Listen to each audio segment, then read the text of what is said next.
Basura pa imo.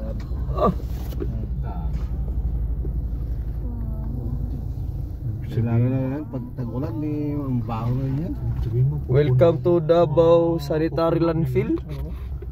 Ay, kaya pala Sanitary Landfill yun.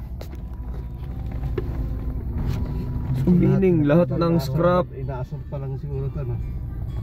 Paano kaya nila to nila ano nun? Oh? Parang buong barangay oh. Oh, barangay. Puno yung ilalim. Sa mga barangay Kalyawa, diri gyapon ginadala. Magsasakar nga pagka ganyan ng ulan doon sa baba. Di ba sa nagkakasakit dito no?